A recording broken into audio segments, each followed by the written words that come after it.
Hey guys, so today's video is going to be a deep dive into Too Faced as a brand, as a makeup company. I've done a few of these deep dives on my channel, whether it be into makeup brands, such as I did ABH, I think that was it, or like makeup beauty drama, makeup beauty YouTubers, just kind of seeing where like the beauty community has gone to like what's happened to different beauty brands. This Too Faced one is sort of similar to my ABH one in the sense of I've struggled to buy from Too Faced over the years just because of how tainted they are as a brand. I think over the years I've bought maybe, like since all of this kind of started coming out, I think I've bought one thing. And it's just not a brand that I recommend on my channel. So this is giving very similar vibes to like ABH because they're not my favorite brand for many different reasons. But I think the only difference is like with ABH, the products are actually tempting. Whereas with Too Faced lately in the last few years, I've noticed that the products just aren't tempting me the same way. So it's not like difficult for me to not contribute to this brand. And I'm gonna give just like a bit of a deep dive, an overview. I'm not gonna go over, I know sometimes these videos are done differently. Like some people deep dive into each individual launch, how it happened, like what the impact was on the community, yada yada. I'm not gonna go into each individual launch because I think we'd be here for 5 hours and I don't think it's very productive to be like, they launched this palette, people bought it. Like, we get it, you know? I'm just gonna go through overall trends. And I don't actually have anything Too Faced to use and I don't really want to, but I was sent a few new products. I was sent the Sigma Alice in Wonderland collection. I've tried the lip products, they're great. They send out like a dark purple lip gloss and it looks amazing on just a lip liner. Like I've seen the trend of black lip gloss be really trendy on TikTok and I think this gives a very similar look, but it's got glitter going through it and it's very nice. This will send out like a lip cream, which is like a more opaque lip gloss. Love both of those. Also a bunch of brushes, but I have a bunch of brushes that I need to wash and they're in those. I love Sigma brushes, they're just like my favorite brush of all time. I can't even lie. But they sent out this palette which I'm so excited about. I just don't know if I'm going to use it today particularly because it's a very out there look. They sent out this palette. I think it's so gorgeous. Their shimmers are so underrated. You can't even see it on camera probably, but they've got this like beautiful glimmer to them, mainly Tea Party, this like chartreusey gold. So stunning. And they've got like more neutral shades kind of down here for autumn. I think these autumnal shades, like this little 6 pan right here. If you just look at it this way, super easy. And then like more jewel tones. This is such an autumnal palette. I love it. So I've got this to go through. I might like mix and match. But also Kaleidos sent me their new collection. And it is beautiful. I love Kaleidos. Like always getting PR from Kaleidos and Sigma is just such a fun time. And Sigma's just been such a nice brand to work with. Not work with because I don't get sponsored by them, but like to just get stuff from them. And they're just a really nice brand. So is Kaleidos. They always send me an email being like, hey, this is what we're launching. Would you like to try it out? And I'm like, yes, don't even ask me. Send it my way. This comes in like this like fluffy, it's like suede-ish with this like little clasp on it. And this is the purple one. I love these quads they release. They have these other ones that I want to bring out for autumn winter because they're like cool tones. They have the gray one and then the like taupey one, but they have this purple one which is so tempting for today. I know I said I don't want to do a bold look, but a purple. But they also have this which is right up my alley for like autumn time. This like taupey purple, which I think is essentially what I'm gonna go for today. They also sent me all of their like duochrome, that's not all of them, but the duochrome eyeliners that they've released. The swatches don't do them justice. Like I don't have the lighting that they have for these promo shots, so these are beautiful. I don't know if I'm gonna integrate them into my look today, but we'll see. Anyway, let's just get into it. Too Faced was actually founded by Jared Blendino and Jeremy Johnson in 1998. And what's pretty interesting is this is like a very similar time to when ABH was created and like a bunch of those like in-between brands. They're not super old, where they're like Estee Lauder or like Clinique, like super old brands, super classic, where it's like not our mums were using them, but like our mums of mums were using them. But it's in that cusp of like, they were slowly building waves until like the millennials could start using it. And like our generation kind of, I'm not a millennial, but like I'm on the cusp of like, I'm not like fully Gen Z, I'm not fully millennial. It's kind of just like whatever. So I think they were in that perfect cusp of like gaining traction until the point of 2015, 2016, the boom of makeup. And then they were like the top hitters because they already had the like 15 or so years of experience in the community and like in the beauty industry. So they were just like pumping out content. But if you were a newer brand, you were struggling to keep up with their output, their quality, etc. So I think they were in that perfect, I think like the 2000s, early 2000s, late 90s were like the perfect time to start a brand if you wanted to be in that boom of 2014, 2015 makeup. And I think that's why ABH was so successful. That's why Too Faced was so successful. Like I think they're just brands that gained experience for the first 10 years of kind of existing and then could just like pump it out and like put money into marketing, put money into sending PR, put money into like influencer trips. Influencer brand trips were so massive from Too Faced. I feel like Too Faced was always the one that was like brand trips. So I'll get into all of that. Don't you worry. Don't you worry. I'm actually gonna finish my Chantecaille foundation. This is the second filler. I remember I bought this to review it. It's a £120 cushion foundation, which we know cushion foundations don't last very long because they dry out. But they give you 2 refills, which means each refill is £60 essentially when you buy this. And obviously you can just keep the outer packaging and just keep on buying refills. I loved this foundation when I first tried it, and then when I tried it again kind of a few months later, I didn't like it, but I think my skin was just going through it. Let's open a fresh one and maybe I'll finish it now. I'm just going through all my makeup. I'm basically doing like a project pan without actually doing a project pan, of just going through my makeup, seeing what's expired, seeing what's not. Not a lot of my stuff is expired, glad to announce. But just like going through makeup, seeing what I bought ages ago, trying to figure out like the timeline of when I bought stuff just so I can finish it in the order that I bought it in so it doesn't expire. Their marketing is very millennial. Like I'm gonna try kind of explain Too Faced. They're very millennial in the sense that they were aiming for millennials. Millennial pink, a bit crude because the 2000s were us, well, after the Paris Hilton, Lindsay Lohan being chased by paparazzi and slut shamed, we were starting to enter a more sex positive era of like accepting that people are not sluts for being sexually liberated. So I think we're entering a more sex positive era, and that led us to brands using that as a way of marketing themselves as being like progressive or like cool. I don't really know what the vibe was, but essentially we had brands like Too Faced using very like crude, because it wasn't sex positive, like just like crude marketing to try and seem like really edgy. Urban Decay did this at first as well, and then they kind of remarketed to just like a boring brand, no offense. But you know, you have the Better Than Sex mascara, but that's not even like the crude bit. They had like a Lady Balls lipstick and just like not very fun and fresh. But it came off the wave of like sexual liberation and understanding that it's not slutty to do certain things. I think millennials were like the first to start getting lip filler and understanding like, well, that's when the beauty standards started to kind of change into bigger lips, etc. So I think if you couldn't afford lip filler or you didn't want lip filler, I feel like lip plumpers were like a big thing. I feel like everyone's mum had like a lip plumper. Like it was just kind of like a thing that was like part of the early 2010s. It's like you had to have a lip filler. No, a lip plumper. And that just seems like a cool memory to me, at least, like just using lip plumpers when I was younger because I thought they were really cool. So they blew up on having one of those like crazy lip plumpers that were like actually, apparently they worked. I tried one from them because of a trend on TikTok, and I don't think that they work, at least not for me. But I used to use the Soap and Glory lip plumpers, and those were really cool. I really like those. Apparently, they also claim that they created the first glitter eyeshadow, which I don't know how true that is. I mean, if we're gonna talk about like semantics, I bet there's some kind of like, well, glitter eyeshadows existed, but not, like, I bet there's some kind of a semantic to do with that marketing. But apparently, Jared was in the factory and he was like, I want this black glitter eyeshadow. And they were like, no, we can't do this because of these and these formulas and yada yada. And apparently he just started like mixing and matching different formulas, being like, bring me this and bring me that. And he started creating his perfect glitter eyeshadow. That goes to show just like how innovative Too Faced was. Like they were trying to always create new products, break the boundaries, like just create new stuff. And that actually links to how they first were created as a brand.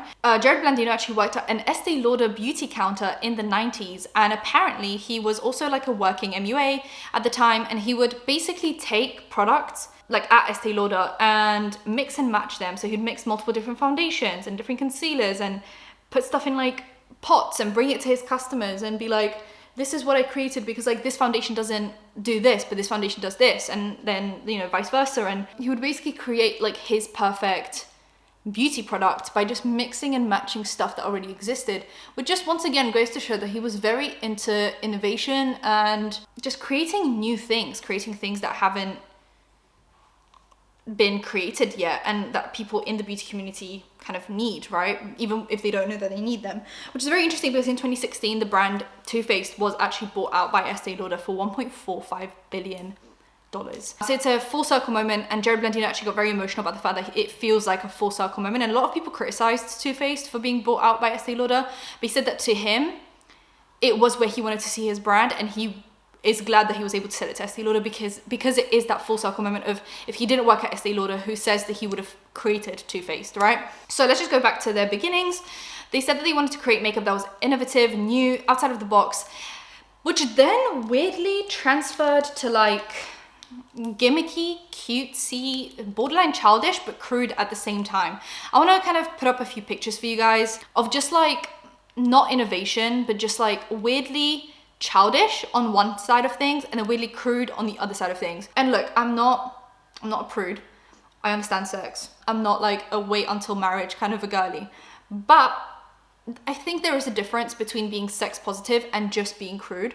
And I think that they crossed the line many, many times. I think the Better Than Sex mascara was fine. Like, you don't feel completely embarrassed walking into a Sephora and being like, hey, I'm looking for the Better Than Sex mascara. But like the Lady Balls lipstick, like I just can't do it. Like I just would not enter a shop and be like, this is what I want. And it's the reason why with my like recent videos about Jeffree Star, I talked about how I just wouldn't buy his product other than him just being an awful person. I don't want to enter a shop and be like, I'm looking for the orgy palette, you know?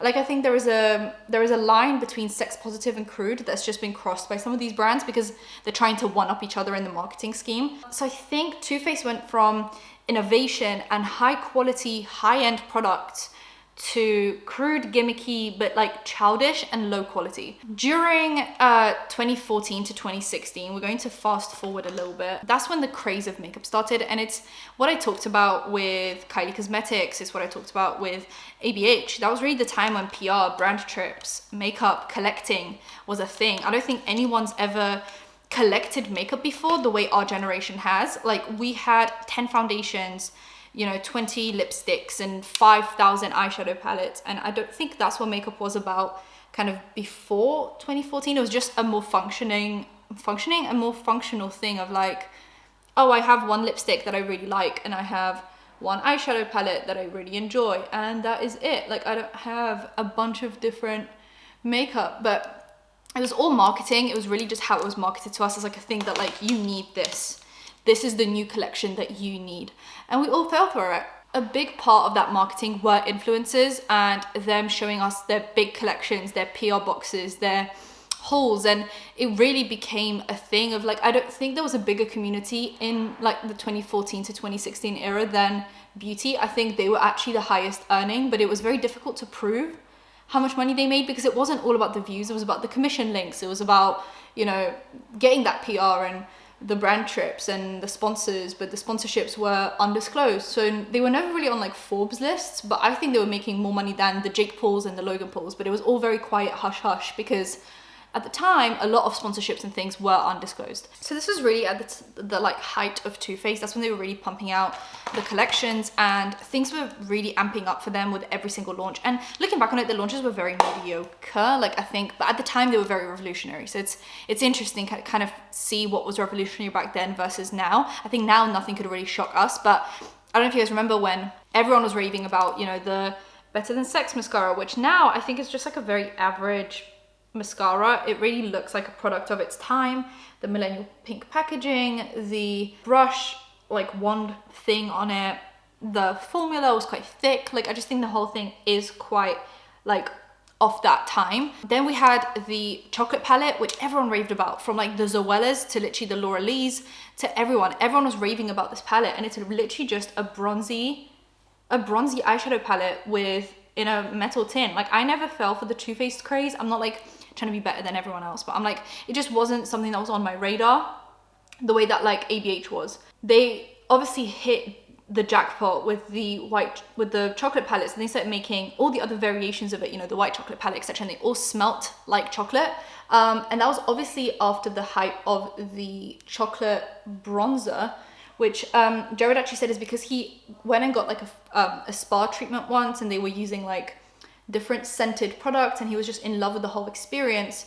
and he wanted makeup to be like an experience rather than just like a product, a functional product that you use on a daily basis. And that bronzer really went crazy. Like I remember buying it and being so excited to use it, and I liked it, but it wasn't the best bronzer that I've ever used. I think there are many drugstore bronzers that are way better formula and much easier to blend and have a much better shade range, mainly because they started with one shade, with just like the main one, and then they kind of started making other like dark chocolate and milk chocolate and making other variations of it. That was really the start of like their, first of all, just their massive launches of people just obsessing over their product, but two, the like themed collections, but mainly themed around food, and that's not something that we've seen up until that point. Now so many companies make food related products. It's like a whole thing. I'm pretty sure that's how Glamlight blew up, of just making like food themed products, but back then it was really a revolutionary thing. So they really started going for it with,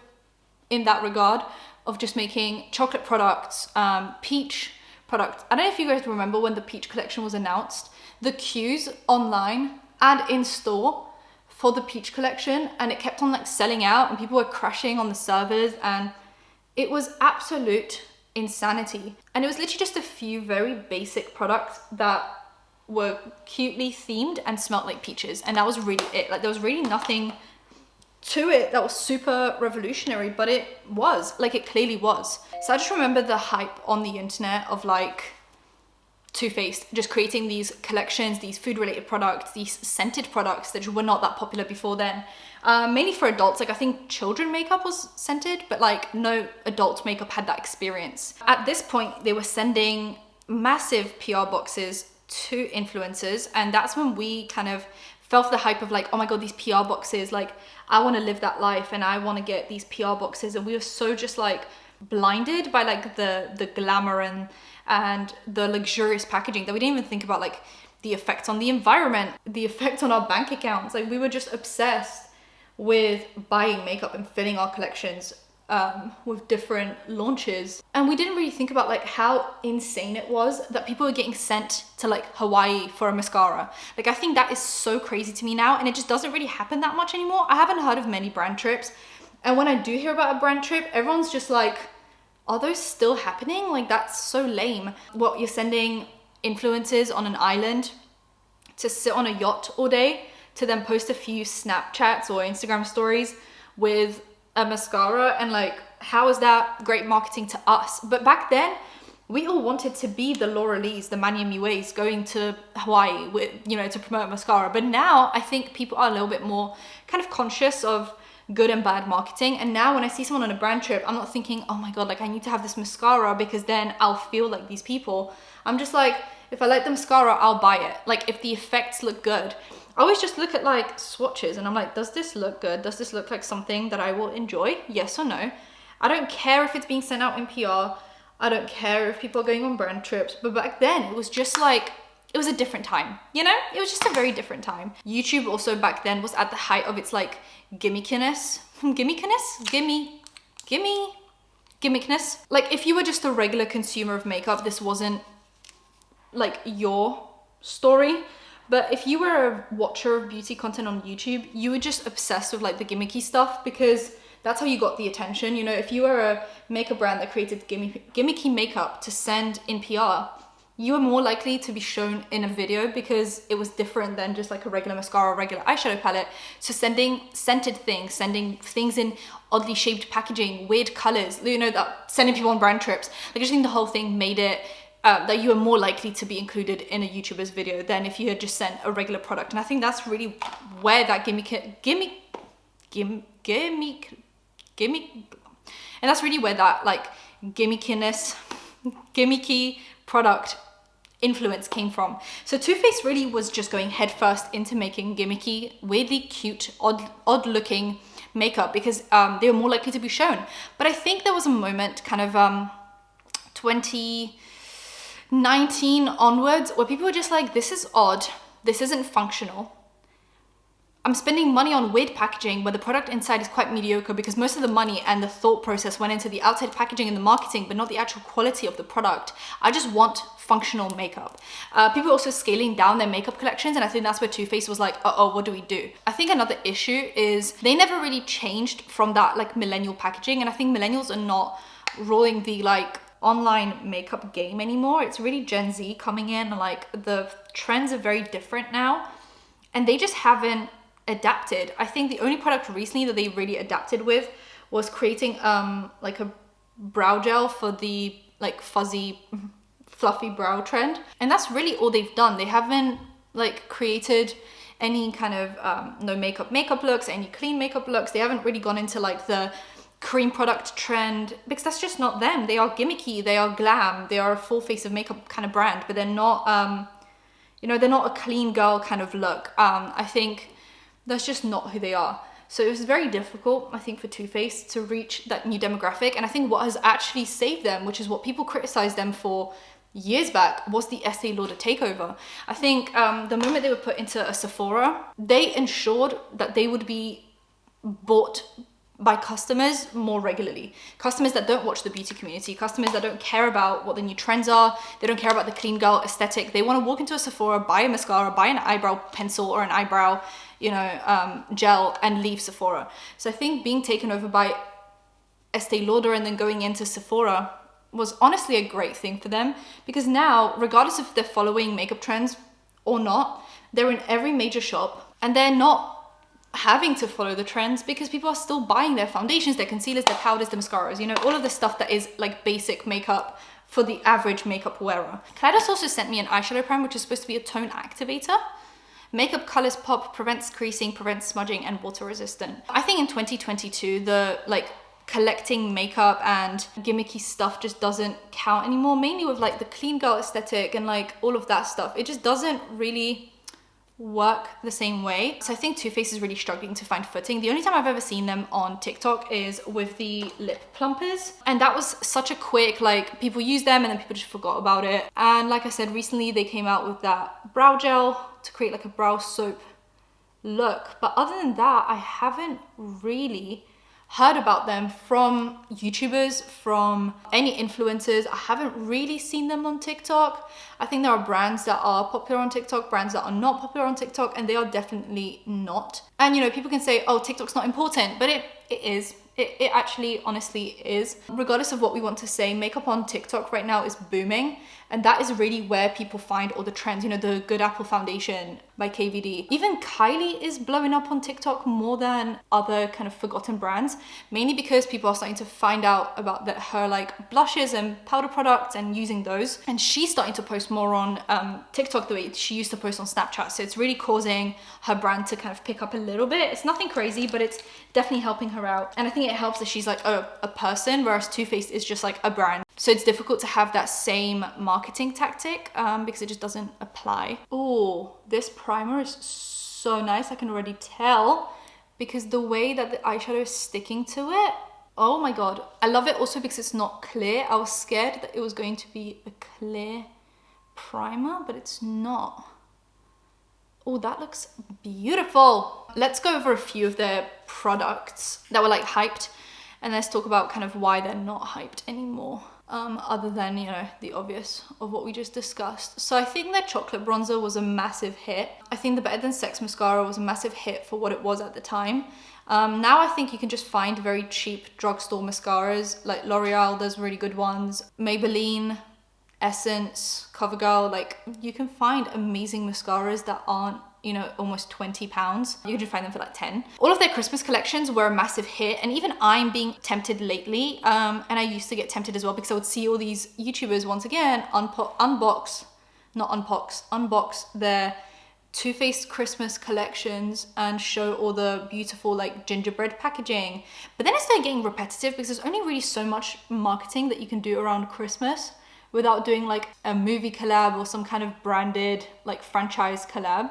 Like, yeah, you can do gingerbreads and Christmas trees and ornaments, but like, how long can you do that for before it all just looks the same? And also the shade's always the same. It's always the same like burgundies or oranges or you know, gingery type shades. So it all kind of started looking the same. And I think that's when like all the influencers stopped hyping up the Christmas launches as much.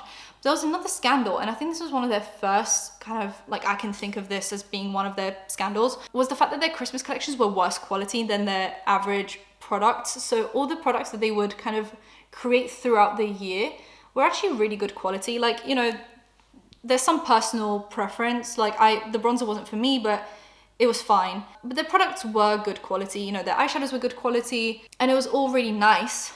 But their Christmas collections would come out and it would feel like children's makeup. It would look like children's makeup and it would feel like children's makeup, allegedly. And that is because they would use, allegedly, different factories for Christmas, because they knew more people would order and buy their products, because even people that didn't know about the hype of the Too Faced Christmas collabs would once again walk into a Sephora and pick up some stocking fillers, you know, those little lipsticks that they would have in little ornaments, etc. So they always knew that they were going to sell more quantity on Christmas, and they either couldn't fulfill it through their kind of regular factory, or they just simply wanted to maximize profits by decreasing their cost, right?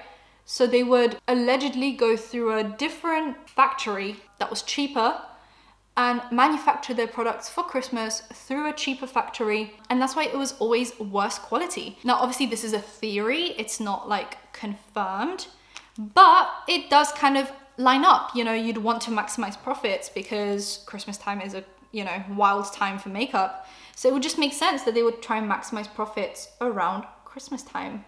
And if you can't increase you wouldn't increase prices, but you can decrease how much you spend on creating the product. So I don't know, I kind of believe it. So that was like their first controversy, and it links into another controversy, which kind of then lined up, and it was then kind of confirmed even more. Let's just go through things before we go into controversies. Their liquid lipsticks are apparently very good quality for liquid lipsticks. Like, they're not as drying. Of course, they're still liquid lipsticks, so they will be behaving as such, but they're apparently kind of the easier to manage out of all the available ones on the market. Apparently they're quite nice. I've never tried them. Once again, they kind of blew up over like the Christmas holiday period, and that just wasn't what I was buying for Christmas, so I never really was the customer for those. But apparently they're really nice. And I remember when they launched, there were some kind of influencer parties that they were putting on for those launches. So I remember they probably blew up because of those as well. I love this palette. I can't wait to use the purple one because I think it'll be really cute,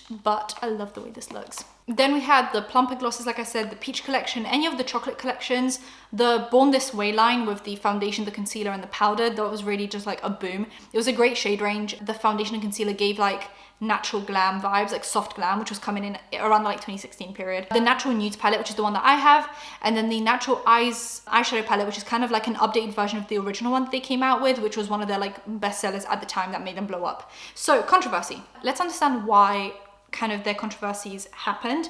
And it's because one of the co-founders, Jared, would make himself kind of very much linked to the brand, in the sense that he would make collections around his dogs. He would post on his personal Instagram and get people to follow him. He would be like a big part of the brand. I'm using the White Rabbit shade in this palette as the inner corner highlight because it is that like icy blue, and I think it will just look really cute with the purple, which it does. He made himself kind of like a big part of the brand. He was a big face of the brand. He really enjoyed the like influencer sphere, and it was something that made him quite happy, like being friends with all the influencers and talking to them and being at these events and just mingling with the crowd. But what that then does is you end up linking yourself too much with the brand, and it's what happened with Kylie Cosmetics, and it's kind of what happened with ABH as well, where people can't separate you from the brand. So when you mess up, it's like the brand messes up, right? So now that we've kind of prefaced it with that, because, you know, you'd wonder like, oh, why does what you know, the co-founder does matter? But it's because he has aligned himself with the brand so heavily that you can't think of Too Faced without thinking of Jared.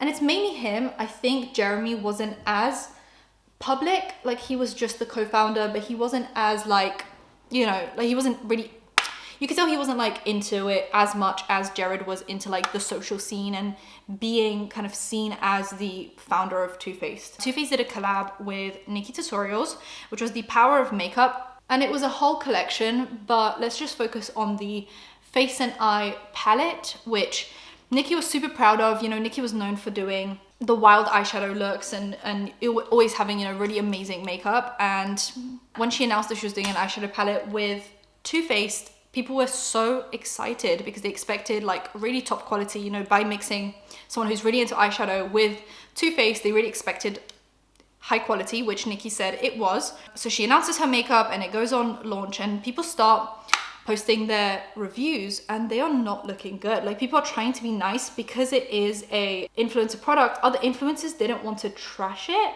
but you could tell that it just wasn't working.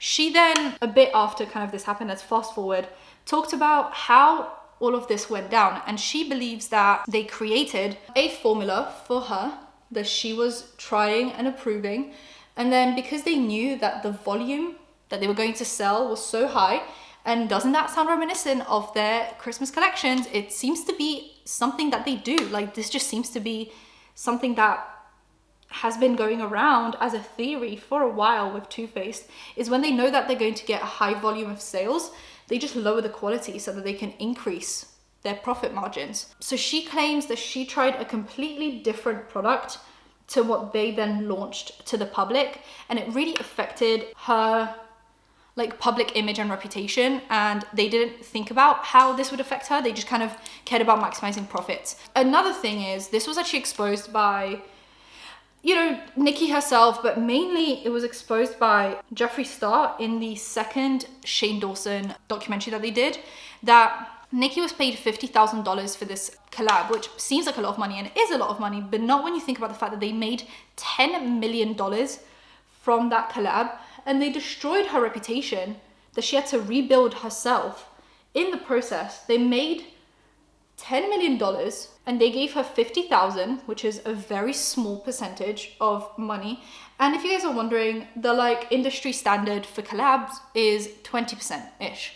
It's anywhere between like 15 and 30%, 30 on the high end if you have a really good relationship with the brand, 15 kind of on the low end if maybe they're just trying things out with you, but mainly 20% is like the average. She was clearly not getting 20%. If she did get 20%, she'd be getting $2 million, which is a massive jump. People didn't really care about this, but I think just exploiting someone's name and reputation for your own gain and then not paying them fairly, regardless of what you think, like, yeah, 50,000 is a lot of money, but she deserved more, and therefore she should have gotten more, and it's unfair that she didn't.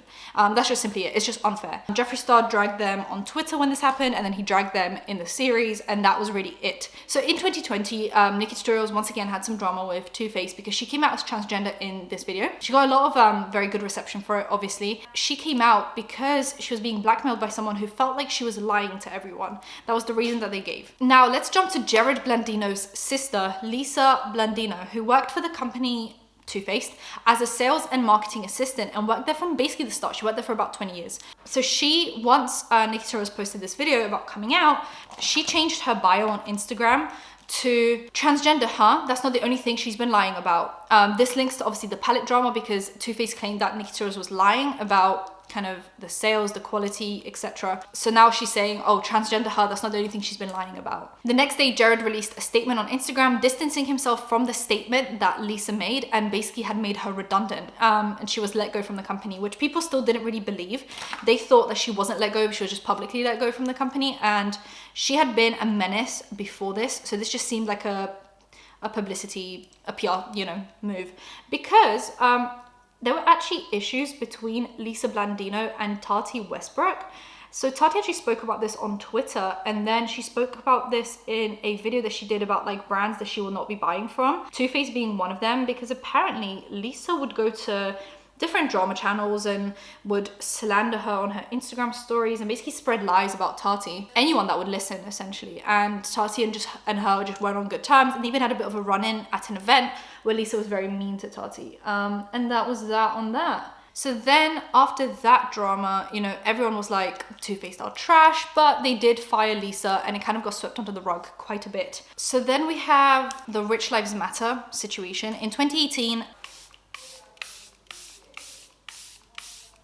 In 2018, Jared Blandino had actually posted an Instagram story for Jeremy's birthday where he gave him a cake that said Rich Lives Matter on it, which was around the time where Black Lives Matter was gaining kind of traction. And obviously Black Lives Matter and Rich Lives Matter has a much different ring to it. And there's a lot more obviously weight behind Black Lives Matter than Rich Lives Matter, because rich lives always matter. Whereas to a lot of racist people, Black lives do not matter. So obviously joining up, making a Rich Lives Matter cake is super tone deaf, mainly with everything happening, you know. He then posted an apology basically saying that someone brought the cake to the party and it wasn't his choice, but like it was his choice to post it on the Instagram story and like smile about it and be really cutesy until he got called out. Let's get into kind of their popularity now. Their makeup is always on sale and is rarely reviewed on YouTube. I feel like the gimmicky and collector's type of marketing worked in 2014 to 2016, but it just simply does not work now. Also, their quality seems to have dropped, and not just around Christmas collections, but just in general, their quality is not that great. Like, I think the nudes palette and the eyebrow gel are really nice, but I haven't heard anyone be like, oh my god, I really love this product from Too Faced, it's my holy grail. Like, everyone's just kind of like meh. And obviously they're still announcing these Christmas collections, which are probably gonna be, you know, it's how they make a bunch of money, is because people will walk into Sephora, pick up a few stock fillers for their teenage daughters and just buy it for them. They also make a lot of money from their like repeat purchase stuff that people who are not into the beauty scene on the internet are buying. The Better Than Sex mascara, the Born This Way line, it's repeat purchases every few months from people that just do not care what's trendy or what isn't trendy. And that's why they're really still afloat. But I think on the internet, they've really lost all of their hype. They're not following trends. They're not on TikTok. They're not being, you know, shown by YouTubers. They're not the it brand that they used to be. They also do not use any of like the new generation marketing. So for example, TikTok isn't really big for Too Faced. Like, yeah, the lip plumper was big for all of like 2 days and then it fell off just like everything else. Like, I just don't think they use kind of the new marketing very well. I think there are brands that are doing it really well and just brands that are simply not. They also haven't been launching any hyped, innovative products. They used to obviously drop all of these new brands. They were always kind of ahead of the trend. They were making scented products and kind of sex positive crude products. I think more crude than anything, but they were always ahead of the curve. You know, the soft glam foundation look. Like, I just think they were so ahead of the curve, and now it seems like they're just chasing trends, just chasing what the next thing is, and like not actually doing it very well. Their mascara is actually still the best-selling higher end mascara too, which is a consistent stream of revenue for them. I don't buy that mascara anymore. I think there are much better mascaras, but I get why it's popular. In July 2022, actually both of the founders have left the brand. Tara Simon will step in as the role of the global brand president. And this comes after probably, you know, Estee Lauder started making more creative decisions for profit, maximizing rather than for like innovation, because Estee Lauder cares about making cult products that people are going to buy time and time again in Sephora. I don't think Estee Lauder as a brand really cares about Gen Z or kind of the new marketing. They seem like a very classic brand that is just being sold in like beauty counters and department stores, and it's being bought by people that just do not care about the beauty community on the internet, and just people that need a mascara, a blush, a foundation, a concealer every few months. So I think with Jared being so social media focused and so like into the millennial pink, the gimmicky, the, you know, innovative, I want to make a new glitter eyeshadow. I think with all of that happening, I think maybe there was a bit of burnout from them, just being like, this isn't really what we want anymore. All of the controversy as well, them being called out constantly. And I think they've also made enough money. Like, I think because the brand was sold in 2016 for $1.45 billion, they probably got a hefty paycheck from that. They really don't need to work anymore. I think since 2016, they really haven't had to work. They were allowed to just retire, but they continued working on the brand for as long as I guess they could.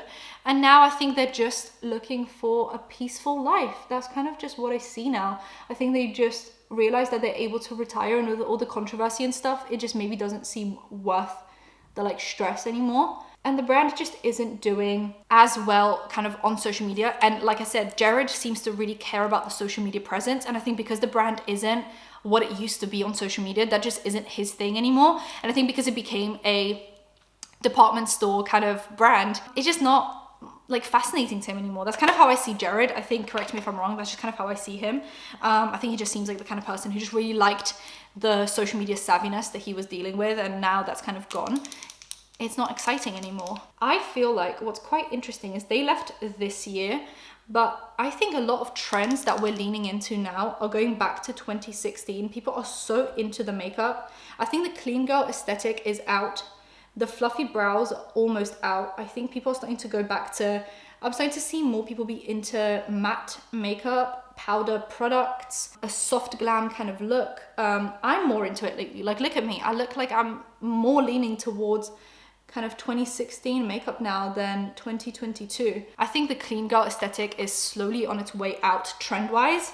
And I think we're slowly entering like a soft, blurred, matte look. Not as dramatic as the like 2016 era of like a cut crease with glitter and like super sharp brows, but more filled in. I think people are starting to make fun of the clean girl aesthetic, which is exactly what happened to the 2016 aesthetic. We were like really into it and then we started making fun of it and then we moved to a different side of things.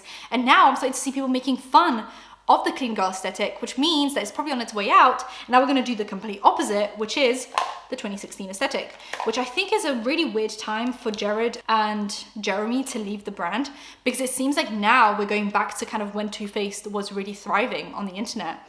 And it just seems really weird that they're leaving now as we're kind of going back into that trend. I've been really into doing a ombre lip again, which is so weird. I use these two High School Musical Colourpop lip tints. One's in Status Quo and one's in Cello. So basically I put the Status Quo one all over my lips once I've lined them. So just like that, a nude lip. And now my new favorite thing to do is take the red and put it just in the center of the lip for that like popsicle look. I literally just do that and it's just a little bit like reddish pink on the inside. And then I will just take a lip gloss and just blend it all together. And that's what it looks like. I think it just looks really cute. And it's kind of like a subtle way of making your lips look more plumped because of that color difference. The trends are coming back in Too Faced's favor, because we're going back to that 2016 era. I just don't know if we're going to have the same collector's mindset, and there isn't that same excitement because nothing new is really happening. The only new thing we have is new trends coming in, as in like, now this is popular and now brows are popular and now lips are popular, but it's not like any product is coming out and it's like, wow, we've never seen this before, because we've seen everything now. So I don't think that collector's mindset is there anymore, but I think the trends of 2016 are coming back. I hate to say it to you guys, I think the pomade brows are coming back, but maybe just not as harsh. Falsies are coming back. I think eyeliner is coming back. Liquid lipsticks, but not like as uncomfortable. I just think like matte lips are coming back, and a matte face is coming back, but just not as strong. I think everything is coming back, but just like slightly dialed down until it dials up again, because that's always what happens. So I think it's very interesting to see if Too Faced makes a comeback, if ABH makes a comeback, if Urban Outfitters, Urban Decay makes a comeback. Like, I'm just not sure, but we can only wait and see. But that's the video for today. Subscribe, hit that bell, like, comment for engagement, and I will see you in my next one. Bye guys.